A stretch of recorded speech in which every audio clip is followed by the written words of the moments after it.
Outwardly, Democrats seem united in their loathing for Donald Trump. But inside the party, Democrats may in fact hate each other more, even more than they hate Trump. How vicious and crazy has the infighting within the Democratic Party become? Let's put it this way. Late last week, Hillary Clinton publicly accused a Democratic presidential candidate of being a Russian agent.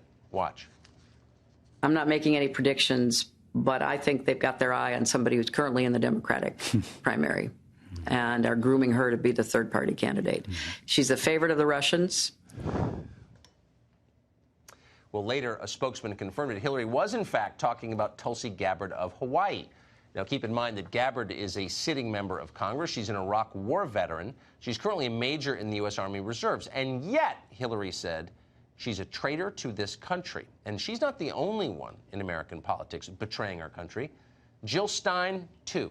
Stein, of course, spent decades working as a physician in Boston before embarking on a second career as a left-wing activist. Last cycle, she ran for president on a platform that includes a Green New Deal, Medicare for all, amnesty for the undocumented, the normal list. But according to Hillary, Jill Stein is also a Russian agent. Watch. They have a bunch of sites and bots and other ways of supporting her so far. And that's assuming Jill Stein will give it up, which she might not, because she's also a Russian asset. Yeah, she's a Russian asset. I mean, totally. Stein is also a Russian asset, end quote. She and Tulsi Gabbard, they're Russian assets. Now, some on the left are denying that Hillary Clinton said that. She certainly did say it. You just heard it. The tape is online. You can listen for yourself. And then she kept going. The President of the United States, Hillary Clinton explained, is being blackmailed by Vladimir Putin himself. Donald Trump is Vladimir Putin's dream. I don't know what Putin has on him, whether it's both personal and financial. I assume it is. Well, in case you're trying to keep track at home, in a single podcast, Hillary Clinton accused 3 separate people, one to her left, one to her right, one within her own party, all of being Russian agents. Now, she offered precisely no evidence for these charges, serious though they are. The one thing that all 3 of these people have in common is that at one time or another, they have all opposed Hillary Clinton's political aspirations. And according to Hillary, that means, by definition, they're traitors. Now, remember, as you watch this, that Hillary Clinton is supposed to be a very impressive person. Her fellow liberals have told us that since she graduated from Wellesley College more than 50 years ago and then went on to Yale Law School famously and married Bill Clinton. She is now one of the best and the brightest. She's the adult in the room. That's what they always tell you. And yet now we learn they were lying about Hillary all along. She's not impressive. She's silly. She's reckless. She's not even very smart. Like dumb people everywhere, she's got a weakness for bizarre conspiracies. That's the real Hillary Clinton. And yet, amazingly, her fellow liberals are still defending her. Hillary's been dead on with so many things. She told us about Russia. She told us about the probable interference during the debate. She was Secretary of State. She has deep knowledge about world issues. I thought, where's the lie? You have her being touted by people like Fox News personalities like Tucker Carlson. The Russia propaganda machine has been propelling her, lifting her up since she announced her candidacy. She never denied being a Russian asset. That was the one aspect that was missing from her response, which you think that would be the first, in the first line or two. It was not there.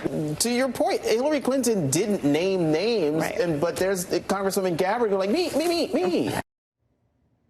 She never denied being a Russian asset. That's the new standard. So she must be guilty. That's what they're telling you on MSNBC. Julian Castro, who as of tonight is still an actual presidential candidate, essentially agreed. Do you agree with former Secretary of State Clinton that she could very well be a Russian asset? I'm going to focus today on my campaign and what we're doing. Just to confirm, you did not say no, you do not think that Tulsi Gabbard could be a Russian asset? Oh, I'm going to leave others to comment on that. I have no comment on that. At the very least, do you think it was appropriate for Hillary Clinton to insert herself into the election in this way? I have a lot of respect for Secretary Clinton, and I'll just leave it at that. What a robot. Maybe that's why the room is empty behind him. But we're not going to lie to you. It's not just Democrats who've gone off the deep end with this stuff.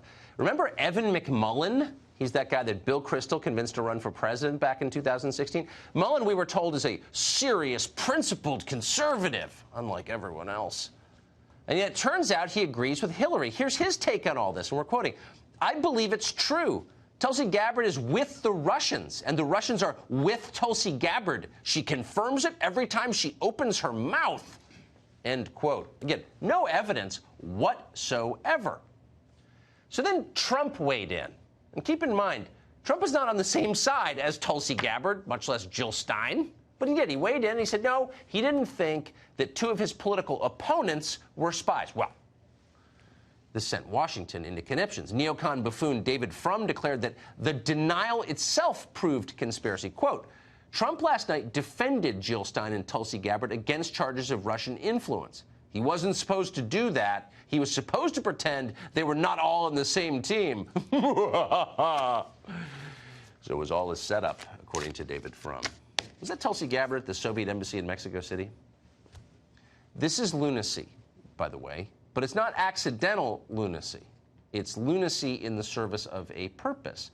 So last Friday, we had Congresswoman Gabbard on the show, and we asked her, what is this about? And she explained it about as well as anybody ever has. Watch this. I've never heard anybody at Hillary Clinton's level say something like that.